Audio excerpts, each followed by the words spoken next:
नमस्कार दोस्तों, आप सब कैसे हैं। आप सबका स्वागत करते हैं हम अपने चैनल वंदना काव्या में एक बार फिर से। दोस्तों, आप सब कैसे हैं बताने के लिए कमेंट में हमेशा की तरह हर हर महादेव जरूर लिखिए। दोस्तों, तीज व्रत भारतीय उपमहाद्वीप में विशेष रूप से भारत और नेपाल में मनाया जाने वाला एक प्रमुख पर्व है। यह व्रत मुख्यतः महिलाओं द्वारा अपने पति की लंबी उम्र और सुख समृद्धि के लिए किया जाता है। तीज व्रत की कई धार्मिक कथाएं और मान्यताएं हैं, जिनमें से एक प्रमुख कहानी देवी पार्वती और भगवान शिव से जुड़ी है। कहानी के अनुसार एक बार देवी पार्वती ने भगवान शिव को प्राप्त करने के लिए कई कठिन तपस्या की। पार्वती एक राजकुमारी थी और शिव हिमालय के योगी थे।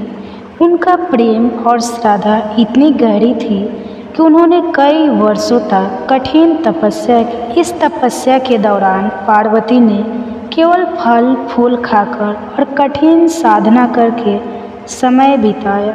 वे निरंतर भगवान शिव की आराधना करते रहे और हर दिन एक विशेष प्रकार की पूजा करते रहे। लेकिन भगवान शिव ने पार्वती की तपस्या की परीक्षा लेने के लिए उनके जीवन में कई कठिनाइयाँ डाली। पार्वती की तपस्या के दौरान वे अनेक बाधाओं और संकटों का सामना करती रही, फिर भी उनकी भक्ति अडिग रही। अतः उनकी तपस्या और भक्ति देखकर भगवान शिव प्रभावित हुए और उन्होंने पार्वती को दर्शन देने और विवाह का प्रस्ताव दिया। उनके इस तपस्वी प्रेम और लगन के कारण ही तीज व्रत का महत्व है। तीज व्रत के दौरान महिलाएं पार्वती की भांति व्रत रखती हैं और भगवान शिव और पार्वती की पूजा करती हैं। यह व्रत खासकर सावन माह की तीज के दिन किया जाता है। महिलाएं इस दिन उपवास रहती है और व्रत के दौरान विशेष पूजा अर्चना, कथा सुनना और सज धज कर पारंपरिक व्रत पालन करती हैं। तीज व्रत के माध्यम से महिलाएं अपने पति के सुख समृद्धि और लंबी उम्र की कामना करती हैं। इसके साथ ही यह पर्व पारंपरिक रूप से एकता, प्रेम और भक्ति का प्रतीक है।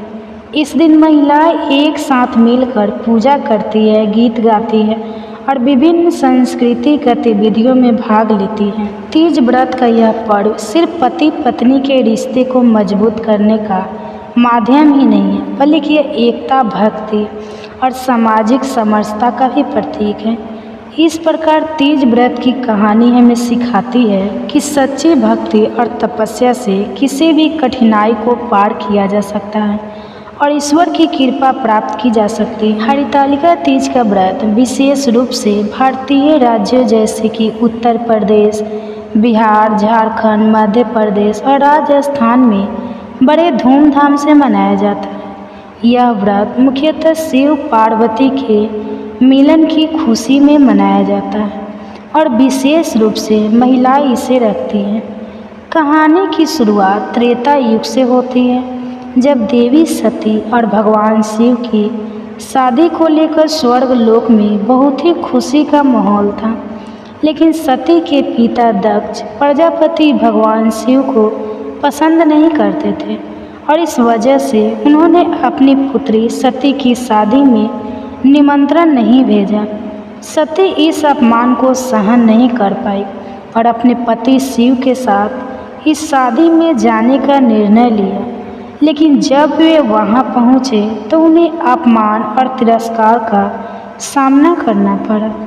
इस अपमान को सहन नहीं कर पाने के कारण सती ने आत्महत्या कर लिया।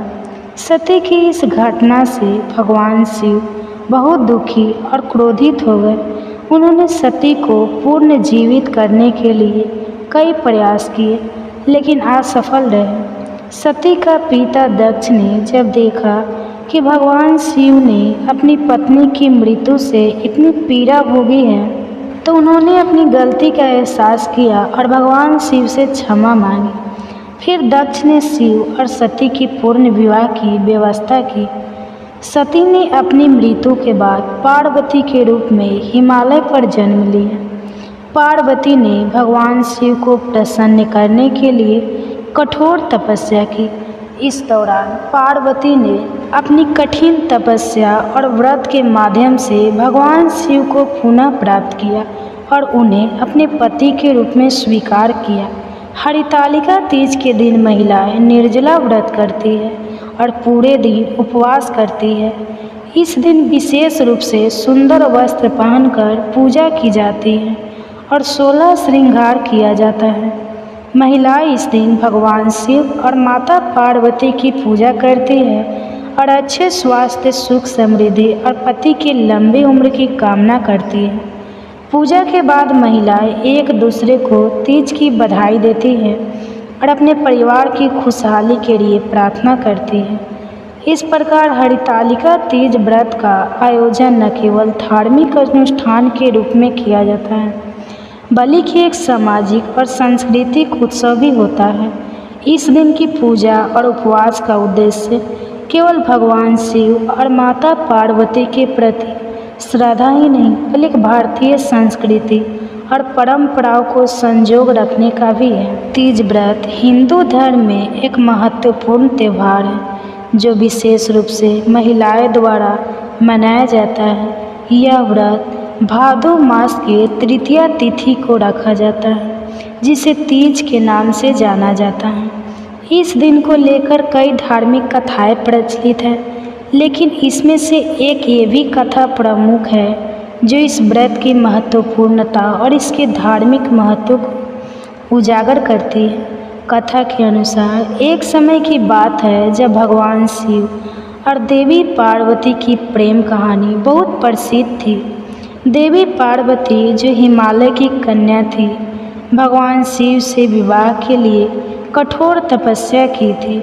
शिव ने उन्हें दर्शन दिए और उनका प्रेम स्वीकार किया, लेकिन विवाह की बात तब तक नहीं बनी जब तक पार्वती ने कठिन तपस्या और व्रत नहीं रखा। देवी पार्वती ने कई वर्षों तक कठिन तपस्या की। उन्होंने केवल फल फूल खाकर और उपवासी रहकर अपनी तपस्या को जारी रखा। उनके तप की कठोरता और सच्चाई देखकर देवताओं और भगवान शिव ने उनकी तपस्या को स्वीकार किया और शिव ने पार्वती से कहा कि वे उनके व्रत और तपस्या से अत्यंत प्रभावित हैं और उनके तप के लिए आशीर्वाद देंगे। एक दिन जब पार्वती का व्रत समाप्त होने वाला था तो भगवान शिव ने उन्हें दर्शन दिए और कहा कि वे उनके तप और सच्चाई से प्रभावित हैं। भगवान शिव ने उन्हें आश्वासन दिया कि वे जल्दी उन्हें एक अच्छी पत्नी के रूप में स्वीकार करेंगे और उनके साथ एक सुंदर जीवन बिताएंगे। भगवान शिव ने पार्वती को यह भी बताया कि उनके व्रत और तप से जीवन में सुख, समृद्धि और परिवार की खुशहाली प्राप्त हुई। इस प्रकार देवी पार्वती के व्रत और तपस्या की सफलता के बाद शिव और पार्वती का विवाह हुआ और वे एक सुखमय दाम्पत्य जीवन बिताने लगे। इस कहानी के माध्यम से तीज व्रत की परंपरा स्थापित हुई जो महिलाओं द्वारा पति की लंबी उम्र और परिवार की सुख समृद्धि के लिए किया जाता है। इस दिन महिलाएं विशेष रूप से व्रत रखती है, उपवास करती है, पूजा करती है और पारंपरिक गीत भजन गाती है। तीज व्रत का महत्व केवल धार्मिक आस्थाओं तक ही सीमित नहीं है बल्कि भारतीय समाज में महिलाओं की शक्ति और उनके संपन्न का प्रतीक भी है। यह व्रत न केवल पति पत्नी के रिश्ते को मजबूत करता है बल्कि समाज में पारंपरिक मूल्यों और धार्मिकता को भी बढ़ावा देता है। इस दिन की पूजा और व्रत के माध्यम से महिलाएं अपनी आस्था और विश्वास को प्रकट करती हैं और अपने परिवार की खुशहाली की कामना करती हैं। हरितालिका तीज हिंदू धर्म में मनाया जाने वाला एक महत्वपूर्ण व्रत है जो विशेषकर महिलाओं द्वारा पति की लंबी उम्र और सुख समृद्धि की कामना के लिए किया जाता है। यह व्रत विशेष रूप से उत्तर भारत में बड़े धूमधाम से मनाया जाता है और इसकी कथा बहुत ही रोचक है। हरितालिका तीज की कथा एक प्रसिद्ध धार्मिक कथा से जुड़ी हुई है। इनके अनुसार एक बार हिमालय पर राजा हिमवान और रानी मैनावती के यहाँ एक पुत्री का जन्म हुआ। वे अपने पुत्री को बहुत ही प्यार करते थे और उसकी खुशी के लिए हर संभव प्रयास करते थे। जब लड़की युवा हुई तो उसके सुंदरता और गुणों के कारण अनेक राजकुमार उसके साथ विवाह की इच्छा रखने लगे। एक बार भगवान शिव और देवी पार्वती के प्रेम संबंधों का जिक्र होने लगा। देवी पार्वती ने भगवान शिव को प्राप्त करने के लिए कठोर तपस्या की थी। उनकी तपस्या को देखकर और उसकी कठिनाइयों को महसूस करके पार्वती की सहेली हरितालिका ने सोचा कि वह भी भगवान शिव को प्राप्त करने के लिए कठोर व्रत और तपस्या करेगी। हरितालिका की तपस्या बहुत कठिन थी, लेकिन उन्होंने अपने मन में ठान लिया था कि वह भगवान शिव की कृपा प्राप्त करेगी। उन्होंने शिवाराधना के लिए घने जंगलों में तपस्या की। इस तपस्या के दौरान हरितालिका ने केवल कठिन उपवास किया, बल्कि अनेक कठिनाइयों का सामना भी किया। उनकी तपस्या देखकर देवी पार्वती और भगवान शिव प्रभावित हुए और उन्होंने हरितालिका की तपस्या को स्वीकार कर लिया। उन्होंने हरितालिका को आश्वस्त किया कि उनकी कठिन तपस्या सफल होगी और उन्हें मनचाहा वर मिलेगा। हरितालिका की तपस्या पूरी होने पर भगवान शिव ने उनके समक्ष आकर उन्हें आशीर्वाद दिया। देवी पार्वती हरितालिका की तपस्या से प्रभावित होकर उनके प्रति सम्मान प्रकट। इस प्रकार हरितालिका की तपस्या सफल हुई और उन्हें अपनी इच्छित वर प्राप्त हुआ। उनकी तपस्या और भक्ति की महिमा को ध्यान में रखते हुए हरितालिका तीज का व्रत मनाया जाता है। इस दिन महिलाएं व्रत करती है, पूजा करती है और शिव पार्वती की आराधना करती है ताकि उनके पति की लंबी उम्र और सुख समृद्धि की कामना पूरी हो सके। हरितालिका तीज का व्रत एक प्रेरणा है जो हमें यह सिखाता है कि कठिनाइयों और तपस्या के बावजूद सच्ची भक्ति असंपन्न से हम अपने लक्ष्य को प्राप्त कर सकते हैं। यह कथा महिलाओं के लिए प्रेरणादायक है और यह दर्शाती है कि श्रद्धा और भक्ति से हर बाधा को पार किया जा सकता है। हरितालिका तीज विशेषकर महिला इस पर्व को बड़े श्रद्धा भाव से मनाती है। यह व्रत कार्तिक मास की तृतीया तिथि को मनाया जाता है और खासकर हरियाली तीज के नाम से भी जाना जाता है। इस दिन विशेष रूप से सुहागिन महिलाएं अपने पति की लंबी उम्र और सुखी जीवन की कामना करती हैं।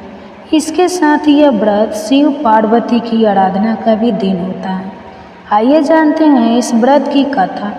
तो प्राचीन समय की बात है, हिमालय पर्वत पर भगवान शिव और देवी पार्वती निवास करते थे। एक बार देवी पार्वती ने भगवान शिव से प्रार्थना की वे उन्हें सच्चे पति के रूप में प्राप्त करें। भगवान शिव ने पार्वती को आश्वस्त किया और कहा कि उन्हें धरती पर एक जीवन जीने के लिए भेजा जाएगा जिसमें वो कठिन तपस्या कर उनका ध्यानपूर्वक पूजन करें।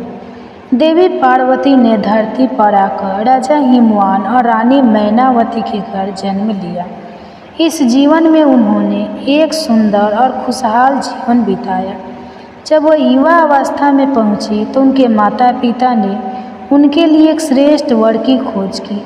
उन्होंने एक सुशिक्षित और वीर पुरुष राजा हिमवान के पुत्र के साथ उनकी शादी तय कर दी, लेकिन इस बीच एक दुष्ट राक्षस ने देवी पार्वती की खुशियों को छीनने की योजना बनाई। उस राक्षस ने एक व्रत का आयोजन किया और देवी पार्वती को अपने पास में बांधने का प्रयास किया। देवी पार्वती ने इस विपरीत परिस्थितियों में भी अपने पति की दीर्घकालीन जीवन की कामना की और कठिन तपस्या की। उन्होंने हरितालिका तीज का व्रत किया जिसमें उन्होंने पूरे दिन व्रत रखा और रात्रि भर शिव पार्वती की आराधना की। उन्होंने जंगल में जाकर व्रत किया और कठिन तपस्या के दौरान प्रार्थना की कि हे भगवान शिव उनके पति की सुरक्षा करे और उनके जीवन को सदा खुशहाल बनाए। देवी पार्वती की कठोर तपस्या और भक्ति पूर्वक किए गए व्रत से प्रभावित होकर भगवान शिव ने उन्हें दर्शन दिए और उनकी प्रार्थनाओं को स्वीकार किया। उन्होंने देवी पार्वती को आश्वासन दिया कि उनके पति की उम्र लंबी होगी और उनके जीवन में कोई भी संकट नहीं आएगा।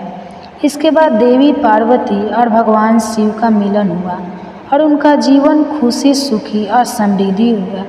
इस प्रकार हरतालिका तीज के दिन देवी पार्वती की तपस्या और भक्ति की कथा हर साल महिलाओं को प्रेरित करती है कि वे भी इस कथा को विधि पूर्वक करें और अपने पति की लंबी उम्र और सुखी जीवन की कामना करें। इस दिन को श्रद्धा और विश्वास के साथ मनाने से जीवन में सुख समृद्धि और खुशहाली आता है। नष्ट हो गया। अब गुरु भगवान की कृपा से धन मिला है तो फिर तुम्हें आलस्य होता है। बड़ी मुसीबतों के बाद हमने यह धन पाया है, इसलिए हमें दान पुण्य करना चाहिए तथा भूखे मनुष्य को भोजन कराओ कर प्याऊ लगवाओ, ब्राह्मणों को दान दो, कुआं, तालाब, बावड़ी आदि का निर्माण करो, मंदिर पाठशाला बनवाकर दान दो, कुंवारी कन्याओं का विवाह करवाओ, धन को शुभ कर्मों में खर्च करो जिससे तुम्हारे कुल का यश बढ़े तथा स्वर्ग प्राप्त हो और पितर प्रसन्न होवे। तब रानी ने इसी प्रकार के कर्म करने का प्रारंभ किया तो काफ़ी यश फैलने लगा। एक दिन रानी और दासी विचार करने लगी, न जाने राजा किस प्रकार से होंगे, उनकी कोई खबर नहीं मिली। गुरु भगवान से उन्होंने प्रार्थना की और भगवान ने रात्रि में राजा को स्वप्न में कहा, हे राजा उठो, तेरी रानी तुझको याद करती है, अपने देश को चला जा। राजा प्रातः काल उठा और विचार करने लगा। स्त्री जाति खाने और पहनने की साथी होती, पर भगवान की आज्ञा मानकर अपने नगर के लिए चलने को तैयार हुआ। इससे पूर्व जब राजा परदेश चला गया तो परदेश में दुखी रहने लगा। प्रतिदिन जंगल में से लकड़ी बीनकर लाता और उन्हें शहर में बेचकर अपने दुखी जीवन को बड़ी कठिनता से व्यतीत करता था। एक दिन राजा दुखी हो अपनी पुरानी बातों को याद करके रोने लगा। तब उस जंगल में बृहस्पति देव एक साधु का रूप धारण कर आ गए और राजा के पास आकर बोले, हे लकड़हारे, तुम इस सुनसान जंगल में किस चिंता में बैठे हो, मुझको बतला। यह सुन राजा के नेत्रों में जल भर आया और साधु की वंदना कर बोला, हे प्रभु, आप सब कुछ जानने वाले हो। इतना कहकर साधु को अपनी संपूर्ण कहानी बतला दी। महात्मा दयालु होते हैं, उससे बोले, हे राजा, तुम्हारी स्त्री ने बृहस्पति देव का अपराध किया था जिस कारण तुम्हारी यह दशा हुई। अब तुम किसी प्रकार की चिंता मत करो, भगवान तुम्हें पहले से अधिक धनवान करेगा। देखो, तुम्हारी स्त्री ने गुरुवार का व्रत प्रारंभ कर दिया है और तुम मेरा कहा मानकर बृहस्पतिवार का व्रत करके चने की दाल, गुड़, जल को लोटे में डालकर केला का पूजन करो, फिर कथा कहो और सुनो। भगवान तेरी सब मनोकामनाओं को पूर्ण करेगा।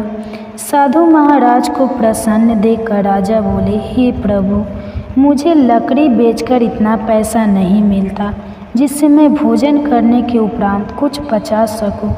मैंने रात्रि में अपनी रानी को व्याकुल देखा है। मेरे पास कुछ भी नहीं जिससे उसकी खबर मांग सकूं, और फिर मैं कौन सी कहानी कहूँ, यह मुझको कुछ भी मालूम नहीं।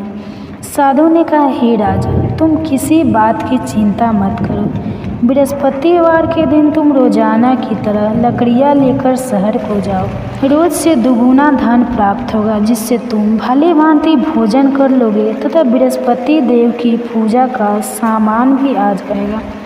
बृहस्पतिवार की कथा इस प्रकार है। प्राचीन काल में एक ब्राह्मण था।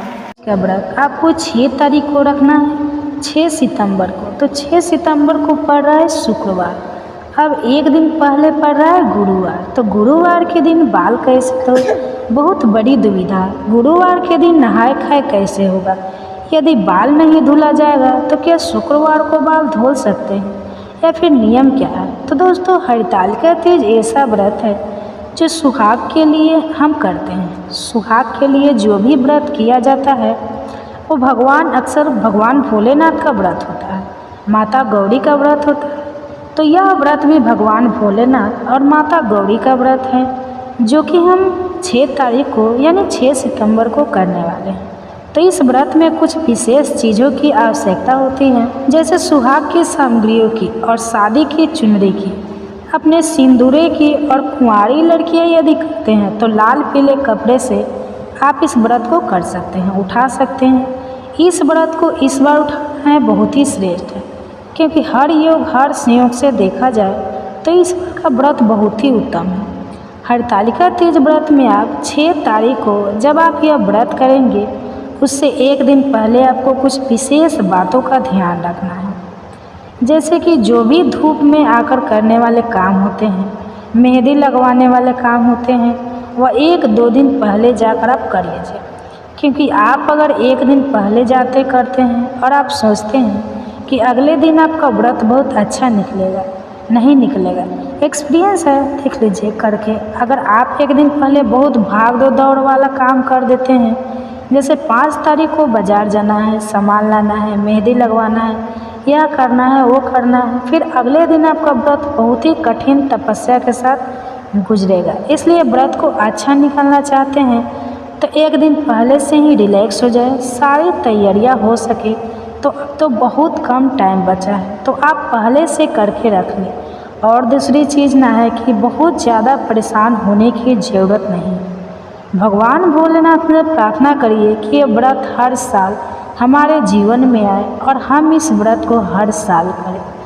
अब देखिए, जो दुविधा वाली समस्या है ना कि जो गुरुवार पड़ रहा है, तो नहाए खाए हम किस दिन करें, बुधवार को करें या फिर कैसे करें।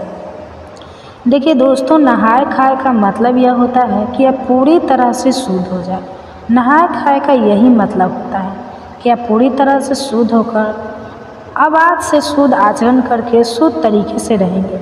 इसी को नहाए खाए बोला जाता है कि जब आप नहा लें, बाल धो करके साफ खाना खाएंगे, अच्छी तरह से साफ शुद्ध आचरण के साथ रहेगी, इसी को नहाए खाए बोला जाता है। अब गुरुवार के दिन पड़ा है तो क्या करें, हम शुक्रवार को बाल धो लें या नहीं। तो देखिए दोस्तों, शास्त्र कहता है कि जिस दिन हमारा व्रत हो उस दिन हमें बाल जो है नहीं धोना चाहिए। और शास्त्र में तो छोड़ दीजिए, जो हमारी बूढ़ी पुरानी है दादी माँ, वो हमारे लोग हैं आसपास के या घर परिवार के, जो बोलते हैं कि तीज का दिन ऐसा दिन है जिस दिन हम मांग में सिंदूर लगाते हैं। इससे मतलब एक गड़बड़ शब्द है कि सिर से पानी नहीं डालना चाहिए।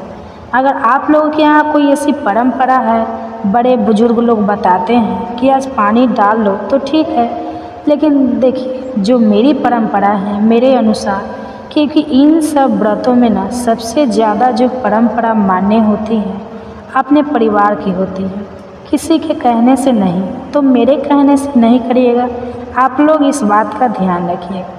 वैसे इस व्रत में पानी सिर से नहीं डालना चाहिए। एक दिन पहले गुरुवार के पड़ रहा है, मान लीजिए कि एक दिन पहले ही कायदे से तो नहाए खाए होना चाहिए, लेकिन गुरुवार का दिन पड़ जा रहा है ना। अब गुरुवार को समस्या यह आ रही है कि गुरुवार को तो बाल धोला नहीं जाता, फिर हम क्या करेंगे। देखिए ना, यह है कि गुरुवार के दिन जैसे पीरियड्स वगैरह में काफ़ी लोगों का मत होता है कि कर लो, काफ़ी लोगों का होता है कि नहीं करो।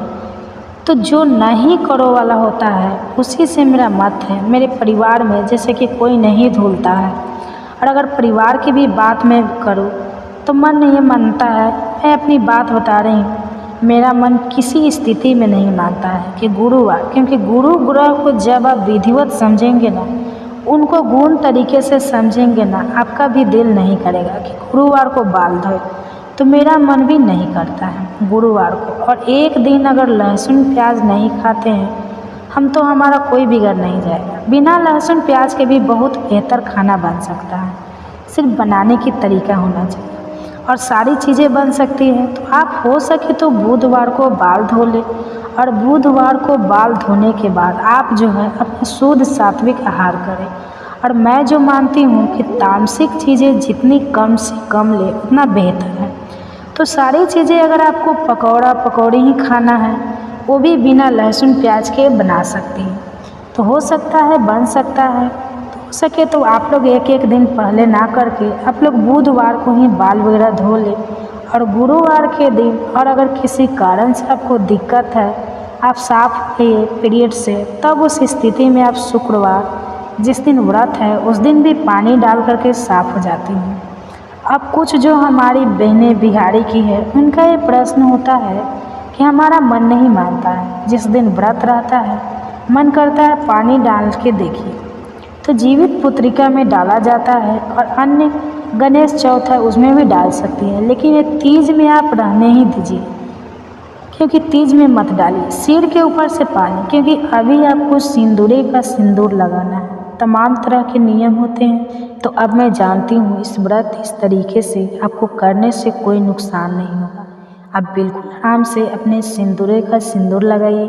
और गलती से ना अगर कभी ऐसी फील ही हुआ कि आप कोई लहसुन प्याज खा लिए, कोई चीज़ दिक्कत हो गई है, तो गंगा जल छिड़क लीजिए।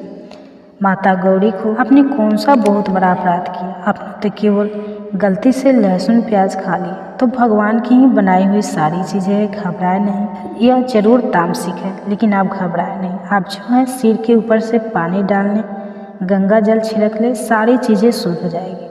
तो नहाए खाए से जुड़ा हुआ यह नियम आपका पूर्ण हुआ। आप बात कर लेती हूँ हरितालिका तीज व्रत की पूजा कब होगी। देखिए दोस्तों, हरितालिका तीज की जो विशेष पूजा होती है वह शाम में होती है। शाम को प्रदोष काल में होती है।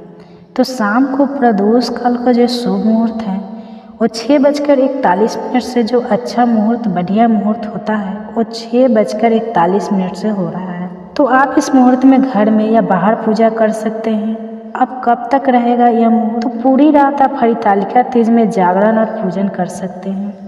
6:41 पर तो कुछ विशेष बातों का आपको ध्यान रख लेना है कि शिव जी की पूजा में आज माता गौरी को सुहाग सामग्री जरूर आप लोग चढ़ाइएगा। सामग्री चढ़ाने के बाद अपनी मांग में सुहाग और माता गौरी की मांग से अपने हाथों से या अपने दुपट्टे साड़ी से आंचल से लेकर के अपनी मांग में जरूर लगाया जाता है। ऐसा करने से अखंड सौभाग्य की प्राप्ति होती है। व्रत के दिन किसी भी तरह से किसी की चुगली निंदा, क्योंकि देखिए हम सब कुछ करके और 2-4 ऐसी गलतियां कर देते हैं जिससे कि हमारे सारे व्रत सारे पुण्य खंडित हो जाते हैं।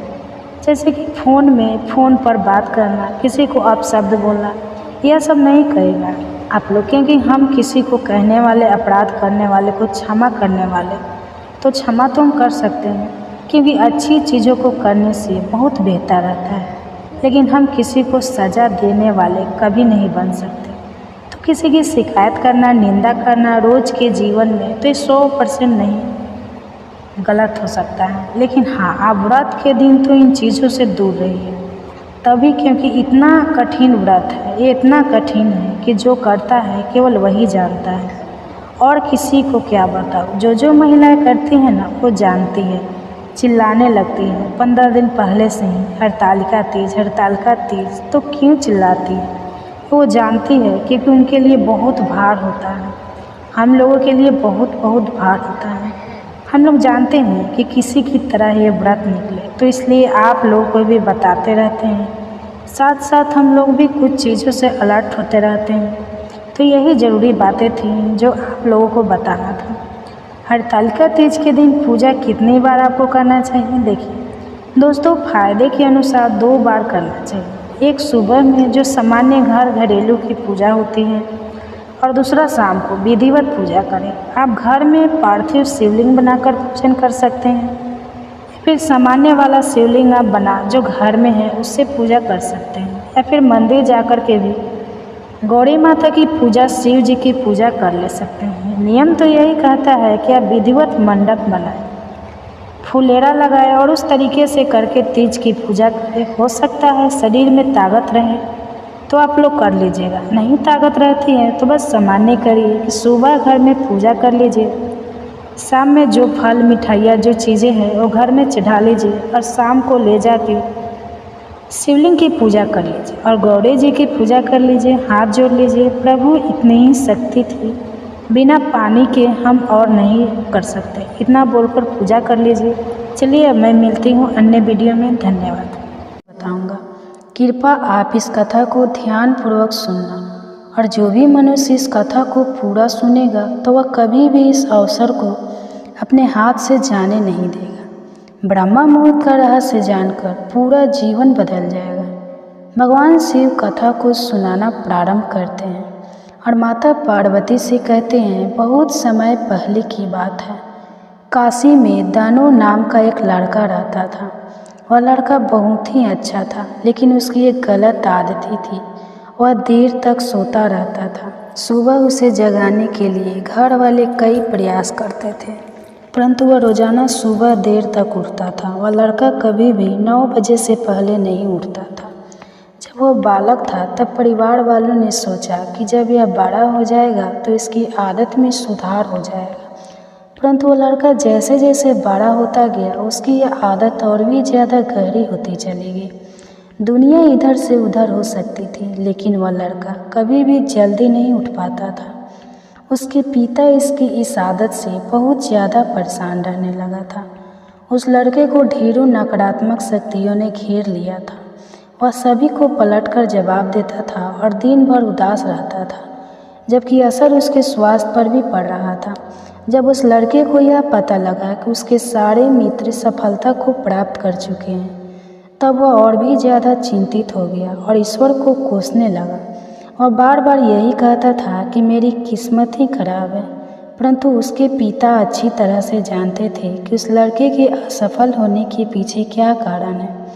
भगवान शिव ने कहा, हे देवी, फिर एक दिन की बात है, उसके पिता को किसी सन्यासी के बारे में पता चला तो तुरंत वो अपने बेटे की समस्या को लेकर उस सन्यासी के पास जा पहुंचा और सन्यासी को बड़े ही विस्तार से अपने बेटे की आदतों के बारे में बताया। फिर सन्यासी ने कहा कि कल आप अपने बेटे को इस आश्रम में आने को कहना। फिर उस लड़के का पिता अपने घर की ओर चल गया। उसे पता था कि अगर वह सीधे तरीके से अपने बेटे को सन्यासी से मिलने के लिए कहेगा तो वह कभी तैयार नहीं होगा। उसने अपने बेटे को अपने पास बुलाया और कहा, तुम्हारे सारे मित्र जीवन में सफलता प्राप्त कर चुके हैं, क्या तुम सफल नहीं होना चाहते हो? लड़के ने उत्तर दिया कि जरूर पिताजी, परंतु जब भी मैं अपने मित्रों से उनकी सफलता का रहस्य पूछता हूँ तो वे मुझे कुछ नहीं बताते हैं। भगवान शिव ने कहा, हे देवी। फिर उसके पिता ने कहा कि मुझे यह रहस्य पता चल गया है कि वह सभी क्यों सफल होते जा रहे हैं। उस लड़के ने बड़ी उत्सुकता से पूछा, क्या पता चल गया है पिताजी? कृपा करके आप मुझे बताइए। उसके पिता ने कहा कि कल सुबह तुम्हें एक सन्यासी के आश्रम में जाकर उनसे मिलना है। यदि तुम वहाँ पर समय से पहुँच गए तो वह सन्यासी तुम्हें ऐसा मंत्र बताएंगे जिससे तुम सफल हो जाओगे, परंतु एक समस्या है। लड़के ने पूछा, क्या समस्या है पिता? तो पिता ने कहा कि जब तक तुम सोकर उठोगे तब तक सन्यासी से मिलने का समय समाप्त हो जाता है। भगवान शिव ने कहा, हे देवी। फिर उस लड़के ने कहा कि पिताजी, मैं कल पूरी रात जागता रहूँगा और सुबह सन्यासी से मिलकर आऊँगा। उसके पिता ने कहा कि ठीक है, तुम वहाँ जाकर उस सन्यासी की आज्ञा को मानना। पिता की बात सुनकर वह लड़का बहुत अधिक खुश हुआ। जीवन में पहली बार रात्रि में वह जागता रहा, परंतु थोड़े ही समय में उसे नींद आ गई और वह सो गया। फिर अगली सुबह जब वह उठा तो उसे पता चला कि सन्यासी से मिलने का समय समाप्त हो चुका था। उसके पिता ने लड़के की तरफ देखा और कहा कि तुम जीवन में कभी सफल नहीं हो पाओगे, जाओ और जाकर सो जाओ। पिता की यह बात सुनकर उस लड़के को बहुत दुख हुआ। उसने मन में ही मन स्वयं को चुनौती दी कि कल सुबह वह सन्यासी से मिलने अवश्य जाएगा। उसने अपने पैर में एक छोटा सा घाव बना लिया, जिसके दर्द के कारण उसे रात भर नींद नहीं है। भगवान शिव ने कहा, हे देवी, यह ऐसा समय पहला अवसर था जब उसने अपने जीवन में पहली बार सूर्योदय देखा था। वह तुरंत ही तैयार होकर सन्यासी से मिलने के लिए चला गया। आज उसका अनुभव कुछ अलग ही था। वह बेहद शांत महसूस कर रहा था। चलते चलते वह लड़का जैसे ही सन्यासी के आश्रम में पहुंचा तो वहां पर उसने देखा कि सन्यासी और उसके सभी शिष्य ध्यान लगाकर बैठे हुए थे। भगवान शिव ने कहा, हे देवी। फिर जब ध्यान का समय समाप्त हुआ तब लड़का उस सन्यासी के पास पहुंचा और उन्हें प्रणाम करते हुए बोला कि आपके पास कोई ऐसा मंत्र है जिससे मैं सफल हो सकता हूँ? कृपा करके मुझे वह मंत्र बताइए। मैं भी अपने दोस्तों के समान सफल होना चाहता हूँ और अच्छा जीवन जीना चाहता हूँ। भगवान शिव ने कहा, हे देवी। फिर सन्यासी मुस्कुराए और बोला, अच्छा, तो तुम वही बालक हो। तुम्हारे पिताजी मुझसे मिलने आए थे और उन्होंने तुम्हारे विषय में मुझे सब कुछ बता दिया। मैं तुम्हें वह मंत्र अवश्य बता दूंगा। परंतु अब लड़के ने जैसे ही परंतु शब्द सुना तो लड़का घबरा गया। उसने पूछा, परंतु क्या गुरुदेव? तब सन्यासी बोला, मैं तुम्हें वह मंत्र बताऊंगा, परंतु अगले 21 दिनों तक तुम्हें मेरी आज्ञा माननी होगी। मैं तुम्हें वह मंत्र 21 दिनों के बाद बताऊंगा। तब तक मैं तुमसे जो भी कार्य कहूँगा तुम्हें वह करना होगा। यदि तुम असफल हुए या कार्य के बीच से तुम्हारा संकल्प टूट गया तो उस मंत्र का असर नहीं होगा। दृढ़ निश्चय के साथ उस लड़के ने कहा कि मुझे आपकी सारी आज्ञा स्वीकार है। मैं अगले 21 दिनों के लिए आपका दास हूँ। आप जो भी कहेंगे मैं वही कार्य करूँगा। मुझे केवल और केवल उस मंत्र के बारे में जानना है। भगवान शिव ने कहा, हे देवी। फिर सन्यासी ने उस लड़के से कहा कि ठीक है, कल से तुम्हारा कार्य शुरू होगा। तुम इसी आश्रम में निवास करोगे। और लड़का आश्रम में निवास करने के लिए तैयार हो गया। सन्यासी ने कहा कि यहाँ रहते हुए तुम्हें ब्रह्मा मुहूर्त में उठना होगा और दूसरे शिष्यों की तरह ध्यान और तप करना होगा। साथ ही आश्रम के कार्यों में भी सहायता करनी होगी। ध्यान रहे, यह संकल्प टूटना नहीं चाहिए। भगवान शिव ने कहा, हे देवी। अब लड़का सन्यासी की बात से सहमत हो गया। अगले दिन से उसके कार्य के दिन की शुरुआत थी। इस बार उसने दृढ़ निश्चय किया, परंतु 1 सप्ताह बीतने के पश्चात ही उसका संकल्प टूट गया और वह 8वें दिन देर तक सोते रहा। जब वह नींद से जगा तो उसने कहा कि मुझसे इतनी बड़ी भूल हो गई है। वह रोते हुए सन्यासी के पास पहुंचा और कहने लगा कि हे गुरुदेव, मेरा संकल्प टूट गया है। अब मैं जीवन में कभी सफल नहीं हो पाऊंगा। सन्यासी ने उसे मुस्कुराते हुए कहा कि एक बार फिर से शुरुआत करो, फिर से संकल्प करो। फिर लड़के ने सन्यासी से पूछा कि सुबह उठना इतना आवश्यक क्यों होता है और यहाँ पर सभी लोग इतने जल्दी क्यों उठ जाते हैं? भगवान शिव ने कहा, हे देवी। तब सन्यासी ने लड़के को समझाते हुए कहा कि सुबह यानी ब्रह्मा मुहूर्त में उठने के पीछे बहुत बड़ा विज्ञान छिपा हुआ है। लड़के ने कहा कि कृपया मुझे वह विज्ञान बताने की कृपा करें। सन्यासी ने कहा कि रात्रि को 4 पहर में बांटा गया है। पहला रुद्रकाल, जिसका समय शाम 6 बजे से लेकर 9 बजे तक होता है। दूसरा राक्षस काल, जिसका समय रात्रि 9 बजे से 12 बजे तक होता है। तीसरा गंधर्व काल, जिसका समय रात्रि 12 बजे से 3 बजे तक होता है। और सबसे अंत में जो पहर आता है उसे मनोहर काल कहते हैं। इस समय को ब्रह्मा मुहूर्त या अमृत वेला के नाम से भी जाना जाता है। इसका समय भोर बजे से सुबह 6 बजे तक होता है। यह वह समय होता है जब पूरे संसार की नकारात्मक शक्तियाँ निष्क्रिय अवस्था में होती है और सकारात्मक शक्तियाँ सक्रिय होती हैं। ब्रह्मा मुहूर्त अर्थात देव मुहूर्त, ब्रह्मा मुहूर्त का देवताओं का समय होता है। भगवान शिव ने कहा, हे देवी। वह सन्यासी आगे कहता है, उस समय देवता धरती पर विचरण कर रहे होते हैं और जागृत मनुष्य पर उनका बड़ा ही सकारात्मक प्रभाव पड़ता है। ब्रह्मा मुहूर्त ऐसा समय होता है जिसमें मनुष्य का मस्तिष्क बिल्कुल खाली होता है, जिसमें किसी प्रकार से कोई विचार नहीं होते हैं। और जब इस समय व्यक्ति अपनी पुस्तक खोलकर पाठ का अध्ययन करते हैं तो उन्हें सब कुछ जल्दी जल्दी याद भी होता है और यह लंबे समय तक याद रहता है। यह ऐसा समय है जिसमें हम ज्ञान को समझने का प्रयास करते हैं। इस कारण आश्रम के सभी शिष्य और संसार में बहुत से ज्ञानी लोग ब्रह्मा मुहूर्त में ही उठ जाते हैं। प्राचीन काल में रोशनी का कोई स्रोत ना होने के कारण लोग अपने दिन का समापन सूर्यास्त के साथ और आरंभ सूर्योदय के साथ करते थे। यह एक तरीका है जिससे मानव जीवन प्रकृति के साथ तालमेल बनाकर चलता है। भगवान शिव ने कहा, हे देवी। फिर उस लड़के ने कहा कि ठीक है, मैं कल से अपना संकल्प फिर से शुरू करता हूँ, परंतु ब्रह्मा मुहूर्त में उठकर मुझे क्या क्या करना चाहिए?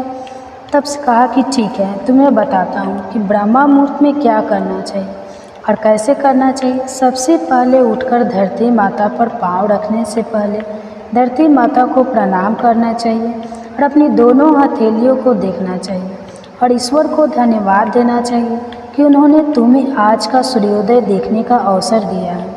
इसके बाद नित्य कर्म और स्नान करने से शरीर की ही नहीं बल्कि मन की शुद्धता भी बढ़ती है। स्नान करने के पश्चात ध्यान की प्रक्रिया होती है। ब्रह्मा मुहूर्त में ध्यान की अवधि 21 दिन तक होती है। इस विधि का उपयोग तब किया जाता है जब आप अपनी कोई मनोकामना की पूर्ति चाहते हैं। यह ऐसा समय होता है जब व्यक्ति अपने अज्ञात चक्र को सक्रिय करने पर काम करते हैं। भगवान शिव ने कहा, हे देवी। आगे वह सन्यासी कहता है, आज्ञात चक्र दोनों बेहों के बीच होता है। यह संकल्प का स्थान भी कहा जाता है। अगर इस चक्कर पर ध्यान केंद्रित किया जाए और अपनी मनोकामना को बार बार दोहराया जाए तो मात्र 21 दिनों के भीतर वह मनोकामना पूरी हो जाती है। अगर आपके मन में कोई अधूरी मनोकामना है और आप उसे पूरी करना चाहते हैं, तब सबसे पहले उस मनोकामना का स्पष्टीकरण कर लें। आपको क्या चाहिए यह निर्णय अवश्य कर लें।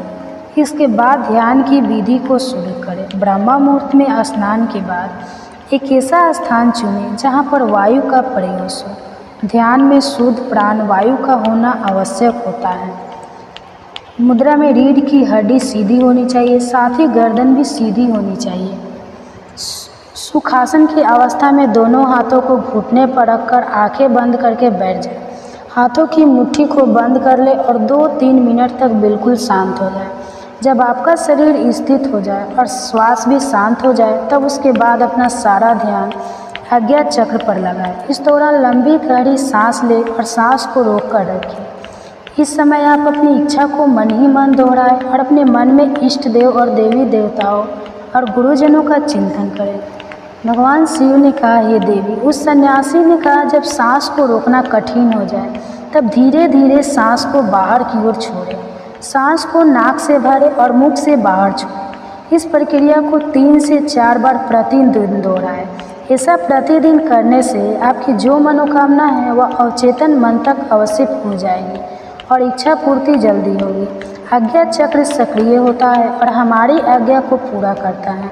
सांस को रोक कर रखने के दौरान शरीर में आपातकाल की स्थिति हो जाती है, जिससे कि आप बेकार की बातें सोचने और विचार करने से बचते हैं।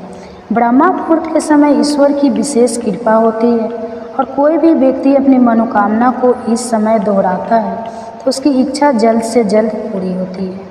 भगवान शिव ने कहा, हे देवी। इस प्रकार सन्यासी ने उस लड़के को ब्रह्मा मुहूर्त का महत्व बताया। अगले 21 दिनों तक उस लड़के ने बड़े ही मन के साथ इस प्रक्रिया को अपनाया। अब वह बहुत ही ज़्यादा अनुशासित और शांत स्वभाव का बन चुका था। उस लड़के ने जैसे ही अपना संकल्प पूरा कर लिया, उसके बाद वह लड़का बड़े ही प्रसन्न भाव से सन्यासी के पास पहुंचा और कहने लगा, हे गुरुदेव, मैंने 21 दिनों का संकल्प का पूरा कर लिया है। अब कृपा मुझे सफल होने का मंत्र बताइए। तब उस सन्यासी ने मुस्कुराते हुए कहा कि पिछले 21 दिनों से जो अभ्यास तुम करते हुए आ रहे हो वही तुम्हारा सफलता का मंत्र है। जो व्यक्ति ब्रह्मा मुहूर्त में उठकर ध्यान प्रक्रिया को सही से करते हैं वह जीवन में कभी असफल नहीं हो सकते। तुम्हें ब्रह्मा मुहूर्त का रहस्य पता चल चुका है। अब तुम उसे जीवन प्रयत्न करो, तुम्हें जीवन के लक्ष्य और सफलता दोनों प्राप्त होंगे। उस लड़के ने सन्यासी को धन्यवाद दिया और ब्रह्मा मुहूर्त के नियमों का पालन जीवन पर्यटन तक करने का वादा भी किया। भगवान शिव ने कहा, हे देवी, अब तो आपको पता चल गया होगा कि ब्रह्मा मुहूर्त क्या होता है। तब माता पार्वती ने कहा, हे स्वामी, अब मुझे ब्रह्मा मुहूर्त का संपूर्ण ज्ञान हो गया है। इतना कहकर माता पार्वती ने भगवान शिव को प्रणाम किया। वीडियो अगर पसंद आया हो तो वीडियो को लाइक और हमारे चैनल को सब्सक्राइब करें और ज़्यादा से ज़्यादा अपने दोस्तों के साथ शेयर करें, क्योंकि वो भी इस वीडियो का लाभ ले सके। धन्यवाद। ध्यान में हम भगवान की बात सुनते हैं। हरे कृष्णा। इसी सुविचार के साथ आप सभी का दिन शुभ और मंगलमय। कान्हा जी की कृपा आप और आपके परिवारजनों पर सदा बनी रहे। आज सुनिए आगे की कथा। और इससे पहले की कथा सुनने के लिए और कमेंट्स करने के लिए आप सभी का बहुत बहुत धन्यवाद।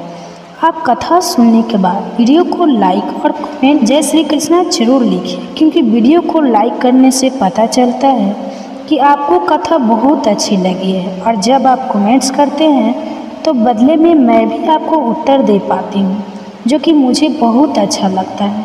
आप सुनिए आज की कथा। जिस वन में कंडू मुनि रहा करते थे, जिस वन में उनका आश्रम था, वहाँ पर समय ना होने पर भी समस्त वन में मधुर ऋतु की मनोहर शोभा छा गई। कोयल की काकली से माधुर्य की वर्षा होने लगी। मलय वायु मनोहर सुगंध लिए मंद मंद गति से बहने लगे और छोटे बड़े सभी वृक्षों के पवित्र पुष्प भी धीरे धीरे धरती पर गिरने लगे। काम ने अपने फूलों का वाण संभाला और मुनि के पास जाकर उनके मन को विचलित कर दिया। संगीत की मधुर ध्वनि सुनकर मुनि के मन में बड़ा आश्चर्य हुआ। वे काम वाण से अत्यंत पीड़ित होकर जहाँ वह सुंदरी अप्सरा गीत गा रही थी वहाँ चले गए। मुनि ने अप्सरा को देखा और अप्सरा ने भी मुनि की तरफ देखा। उनके नेत्र आश्चर्य से खुल गए। मुनि के मन में व्याकुलता छा गई। उनके शरीर में रोमांच आया।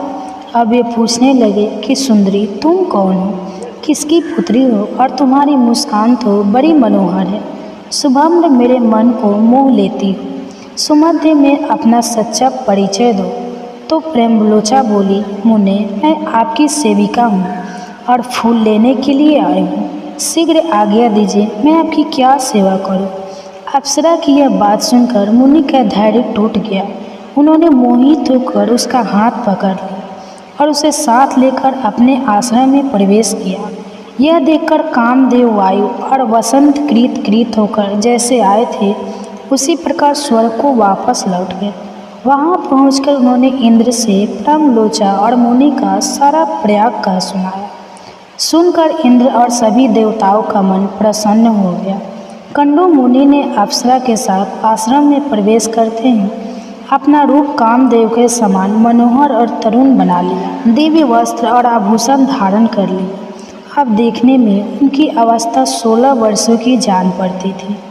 मुनि की वह शक्ति देखकर प्रेमलोचा को बड़ा आश्चर्य हुआ।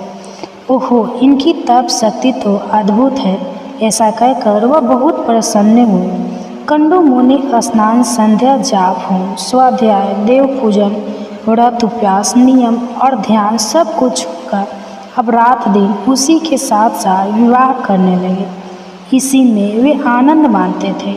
उनका हृदय कामदेव के वशीभूत हो गया था, इसलिए वे अपनी तपस्या की हानि नहीं समझ पा रहे थे। इस प्रकार कंडू मुनि उस अप्सरा के साथ सांसारिक विषय भोग में आश्रित होकर 100 से कुछ अधिक वर्षों तक मंदराचल की गुफा में ही रहे। एक दिन प्रेमलोचा ने महाभाग्य से कहा, हे ब्राह्मण, अब मैं स्वर्ग में जाना चाहती हूँ। आप प्रसन्न होकर मुझे जाने की आज्ञा दीजिए। मुनि का मन तो उसी में आश्रित हो रहा था। उसके इस प्रकार पूछने पर वे बोले, कल्याणी, कुछ दिन तो और ठहरो। तब उसने पहले की तरह लगभग 100 वर्षों के कुछ अधिक समय तक उन कंडू मुनि के साथ विषय भोगा। इसके बाद उसने फिर से जाने की आज्ञा मांगी, किंतु मुनि ने स्वीकार नहीं किया और इस प्रकार उसे लगभग 200 वर्ष तक और ठहरना पड़ा। वह जब जब उनसे देवलोक में जाने की आज्ञा मांगती तब तक कंडू मुनि उससे यही कहते कि कुछ दिन और ठहरो। प्रेमलोचा एक तो मुनि के शाप से डरती थी, दूसरे उसमें दक्षिणा नायिका की स्वाभाविक उदारता भी थी, तीसरे वह प्रणय भंग की पीड़ा को जानती थी, इसलिए मुनि को छोड़ नहीं सके। महर्षि काम भोग में आश्रित होकर दिन रात उसके साथ रमन करते रहे, किंतु तृप्ति नहीं। उसके प्रति उनके मन में प्रेम बढ़ता ही गया। एक दिन कंडू मुनि बड़ी उतावली के साथ आश्रम से बाहर जाने लगे। अप्सरा ने पूछा, कहाँ चल रही है? मुनि ने कहा, सुबह दिन बीत चला है, संध्या उपासना कर लो, नहीं तो कर्म का लोभ हो जाएगा।